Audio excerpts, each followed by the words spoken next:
नमस्कार दोस्तों, मैं संस्कृत अध्यापक कृष्णमूर्ति यादव अनन्या अकादमी ऑनलाइन यूट्यूब चैनल पर आप समस्त विद्यार्थियों का हार्दिक स्वागत करता हूं।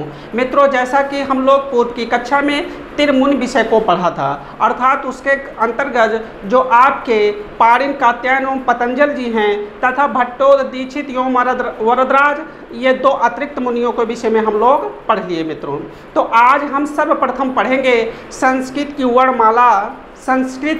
वर्णमाला अथवा आपका यूँ कह सकते हैं जो आपका इंग्लिश में जिसे आप अल्फ़ाबेट कहते हैं और हिंदी में उसी अल्फ़ाबेट को हम वर्णमाला बोलते हैं। उसी वर्णमाला अथवा अल्फ़ाबेट का ही नाम मित्रों संस्कृत में हम उसे माहेश्वर सूत्र कहते हैं। जो आचार्य पाणिनि जी ने ये नहीं बोला कि ये वर्णमाला है, ये नहीं बोला कि ये अल्फ़ाबेट है, इस अल्फ़ाबेट वर्णमाला का एक नाम दिया, एक संज्ञा दी। वह संज्ञा है मित्रों माहेश्वर सूत्र। माहेश्वर सूत्र क्यों माहेश्वर सूत्र कहते हैं? क्योंकि महेश्वरात् आगतः इति महेश्वरा, अर्थात जो माहेश्वर भगवान से आए हुए हैं वो माहेश्वर सूत्र हैं।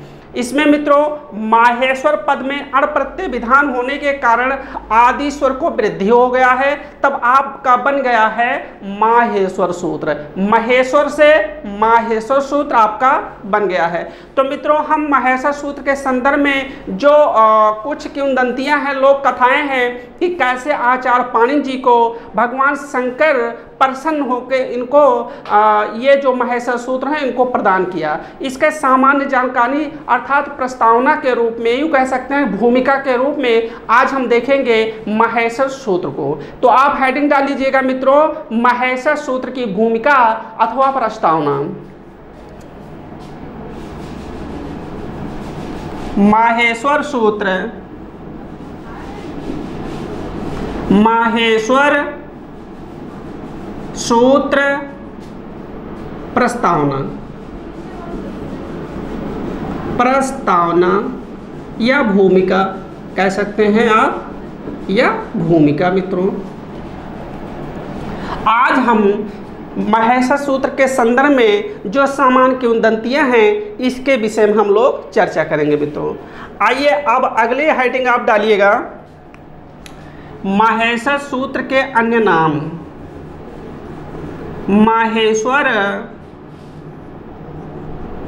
सूत्र के अन्य नाम अथवा माहेश्वर सूत्र के अपर नाम, अर्थात माहेश्वर सूत्र के पर्याय शब्दों को हम लोग मित्रों जानेंगे। देखिए मित्रों, जो माहेश्वर सूत्र के नाम हैं ये आपको अन्य पुस्तकों में बहुत प्रकार के नाम मिलते हैं, लेकिन जो आपका प्रमुखतया प्रसिद्ध है वह है आपका माहेश्वर सूत्र। आपको जब भी कभी पूछेगा तो लगभग 99% आपसे ही पूछेगा मित्रों कि माहेश्वर सूत्र में कितने सूत्र हैं, कौन से वर्ण हैं, कौन से स्वर हैं इत्यादि के विषय में पूछेगा। लेकिन हो सकता है कभी हार्ड सवाल आपसे बना दे, कठिन सवाल बना दे तो आपका अपर नाम दे करके पूछ सकता है कि इसमें कितने सूत्र हैं। तो आप इससे परिचित रहिएगा। लिखिए माहेश्वर सूत्र के अन्य नाम। प्रथम तो इसे हम माहेश्वर सूत्र, माहेश्वर सूत्र इसे हम प्रथम माहेश्वर सूत्र तो कहते ही हैं। इसके बाद शिव सूत्र भी कहते हैं मित्रों, इसे हम शिव सूत्र कहते हैं क्योंकि शिव महेश का पर्याय है। तो जैसे माहेश्वर सूत्र शिव सूत्र में कोई अंतर नहीं है, ये भी शिव का पर्याय है और महेश भी शिव का पर्याय है। इसे शिव प्रसाद भी कहते हैं मित्रों, अर्थात ये जब भगवान शंकर प्रसन्न हुए तब आचार्य पाणिनि जी को प्रवचन किया, उपदेशित किया। इस वजह से हम माहेश्वर सूत्र को शिव प्रसाद भी कहते हैं। इसे शिव सूत्र, शिव सूत्र जालम भी कहते हैं। अर्थात यह जो जाल है, वर्णमाला का जो जाल है, वह शिव द्वारा प्रदान किया गया है। इसीलिए जो यह जाल है वह शिव द्वारा है, इसीलिए इसे शिव सूत्र जाल भी कहते हैं। इसे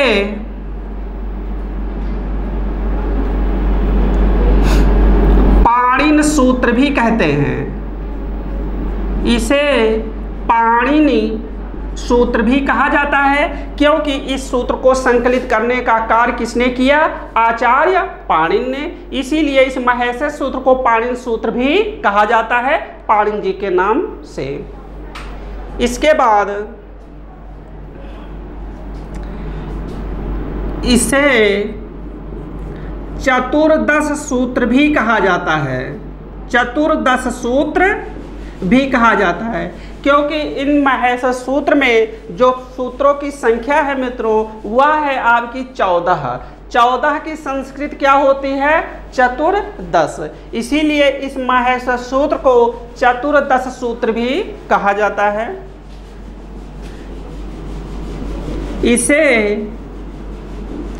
प्रत्याहार सूत्र भी कहा जाता है। अर्थात महेश्वर सूत्र का एक अन्य नाम प्रत्याहार सूत्र भी है। एक अन्य नाम क्या है? प्रत्याहार सूत्र।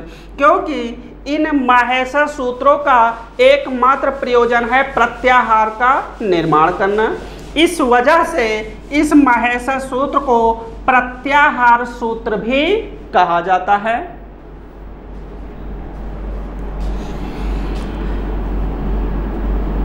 इसे वर्ण समन्वय भी कहा जाता है। इसे वर्ण समन्वय भी कहा जाता है। मित्रों, समन्वय का आशय है, समन्वय का आशय है वेद तुल्य। वेद तुल्य समन्वय का आशय क्या है? वेद तुल्य। अर्थात वह वर्ण जो वेद के तुल्य हो उसे हम कहते हैं वर्ण समन्वय। क्यों वेद से इसकी तुलना क्यों की गई है?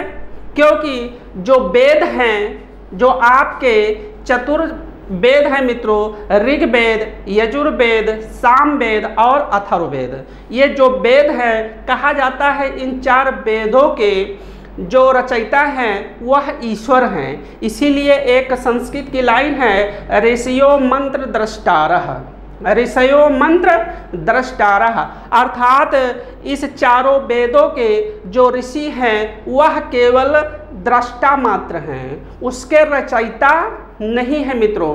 क्योंकि ये जो आपके वेद हैं इसको भगवान ने ऋषियों को प्रवचन किया, उपदेशित किया है। अर्थात उसको जब भगवान ने उसको उपदेशित किया, ऋषि को उपदेशित किया, किसको उपदेशित किया? वेद को, ऋषियों को उपदेशित किया, तो ऋषि लोग उसको संकलित करते गए, उसको संकलित करते गए, एक रूप दे दिया और उन वेदों को उन्होंने 4 भागों में डिवीजन कर दिया, विभाजन कर दिया। तो ऋषि लोग वेद के रचयिता नहीं माने जाते हैं मित्रों, केवल वो दृष्टा माने जाते हैं। केवल उनको सुन करके, जो ऋषि थे भगवान के मुखार बिंदु से सुन करके उनको संकलित कर दिए हैं। तो जो वेद के रचयिता हैं वह भगवान माने जाते हैं। इसलिए वेद हमारे लिए पूजनीय हैं, उपासनीय हैं, पवित्र हैं, पावन हैं। तो जैसे आप वेद को पवित्र मानते हैं, क्यों मानते हैं? क्योंकि यह भगवान के मुखार बिंदु से प्रवचन हुआ है, उपदेशित हुआ है। तो जैसे वह उपदेशित हुआ है उसी प्रकार से ये जो महेश्वर सूत्र हैं मित्रों, यह भी भगवान शंकर के मुखार बिंदु से उपदेशित हुए हैं, निकले हुए हैं, प्रवचन किए गए हैं। इस वजह से जैसे वेद पवित्र हैं, उपासनीय हैं, पूजनीय हैं, श्रद्धा के विषय हैं, उसी परिप्रेक्ष्य में महेश्वर सूत्र भी तो भगवान महेश्वर से निकले हैं, ये भी उपासनीय हैं, पूजनीय हैं, श्रद्धा के विषय हैं। इस वजह से हम महेश्वर सूत्र को वर्ण समन्वय कहते हैं। इस वजह से हम महेश्वर सूत्र को क्या कहते हैं? वर्ण समन्वय, अर्थात वेद के तुल्य वर्ण। तो वेद के जैसे वेद है वैसे महेश्वर सूत्र है, इस वजह से वर्ण समन्वय हो गया। अब वर्ण को हम अक्षर कहते हैं, वर्ण को क्या कहते हैं? अक्षर कहते हैं। तो इस वजह से हम इसे अक्षर समन्वय भी कह सकते हैं। इस वजह से हम इसे अक्षर समन्वय भी कह सकते हैं मित्रों, अर्थात वेद के तुल्य अक्षर, वेद के तुल्य अक्षर। तो वर्ण और अक्षर समानार्थी हैं मित्रों, इसमें कोई भेद नहीं है। वर्ण मीन्स अक्षर, अक्षर मीन्स वर्ण। ठीक, उसके बाद हम इसे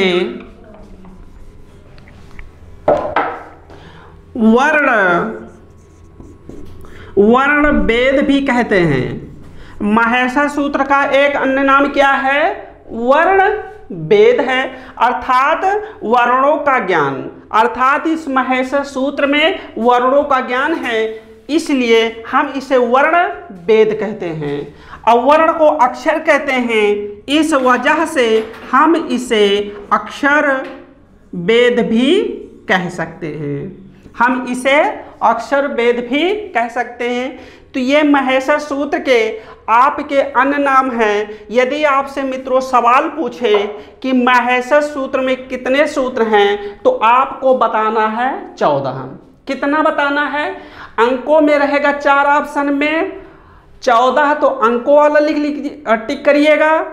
यदि आपका शब्दों में रहेगा मित्रों चतुर्दश, तो आप इसको टिक करिएगा, क्योंकि 14 की संस्कृत क्या होती है? चतुर्दश।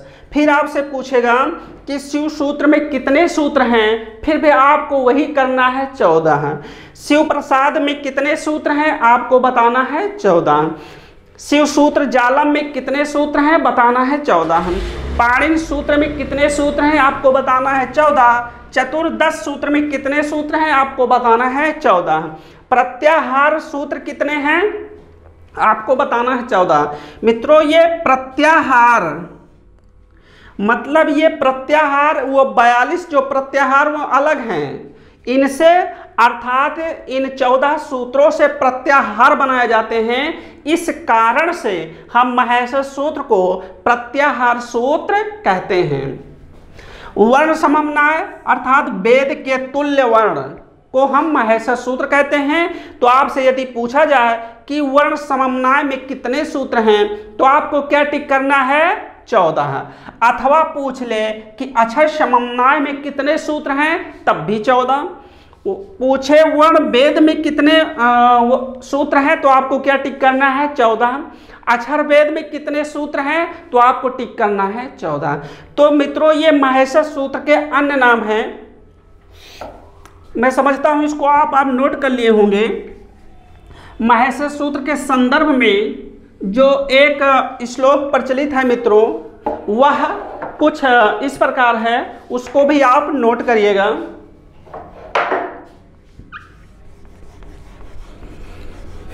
हेडिंग डाल लीजिएगा, महेश्वर सूत्र के संदर्भ में उल्लिखित श्लोक लिखिए।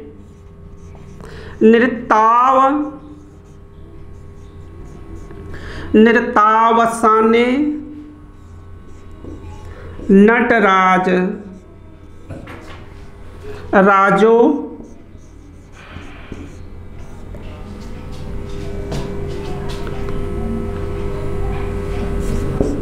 ननाद ढक्काम नौ पंचवारम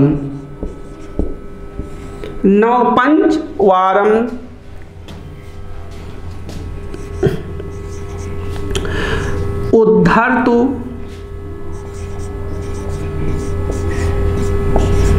कामः शंकादि सिद्धान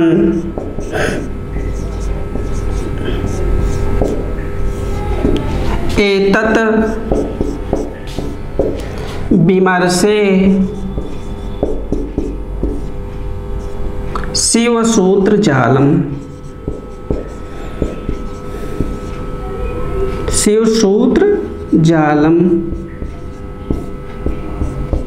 मित्रों, ये महेश्वर सूत्र के संदर्भ में उल्लिखित कारिका है। यह कारिका नंदी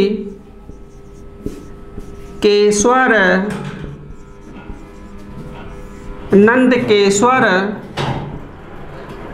एक रचना है, वह है हृदय दर्पण। क्या है? हृदय दर्पण। मित्रों, यह जो कारिका है आचार्य नंदकेश्वर की रचना है हृदय दर्पण। यह कारिका नंदकेश्वर के हृदय दर्पण में उल्लिखित है, जो कि एक किंवदंती सामान्य रूप से प्रचलन में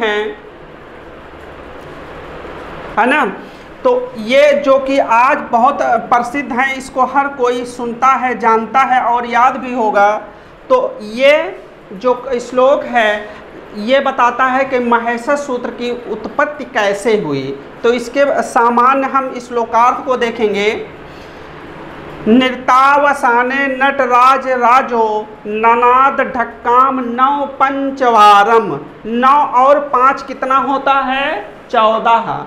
9 और 5 9 पंच, ये है 9, ये है 5, बराबर 14 होगा।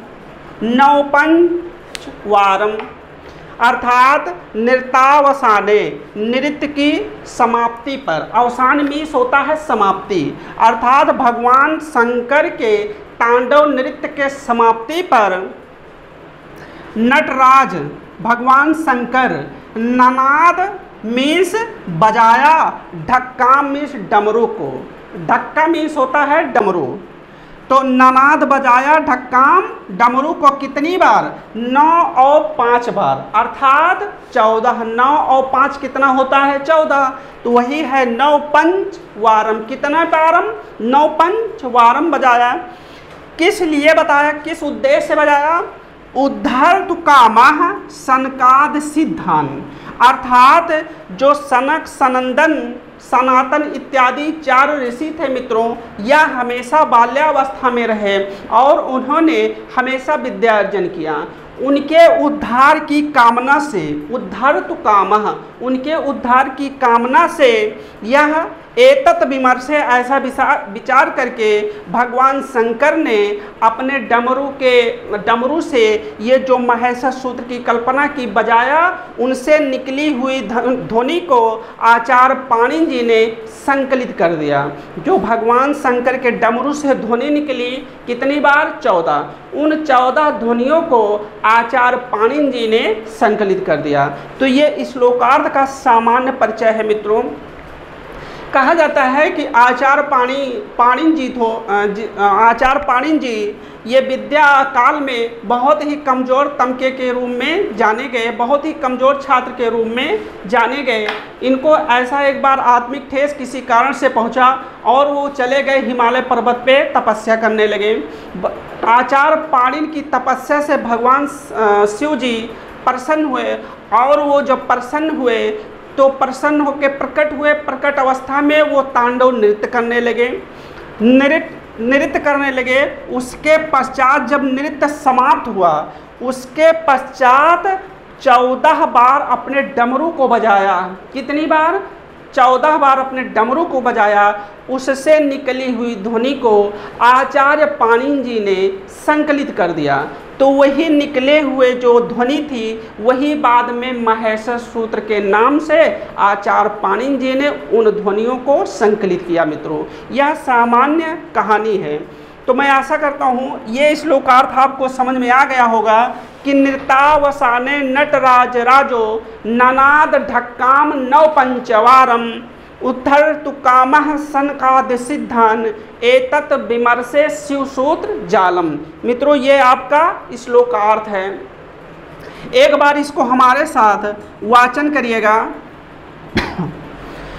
नृतावसाने नटराज राजो ननाद ढक्काम नव पंचवारम उद्धर्तु कामः शंकादि सिद्धान एतत् विमर्शे शिवसूत्र जालम एतत् विमर्शे शिवसूत्र जालम।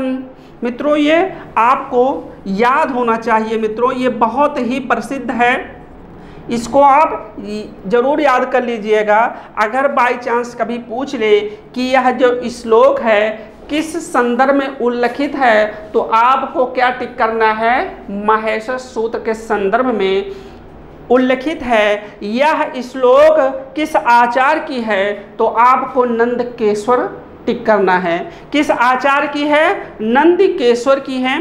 यह श्लोक किस ग्रंथ का श्लोक है, तो आपको मित्रों टिक करना है, हृदय दर्पण ग्रंथ का यह श्लोक है।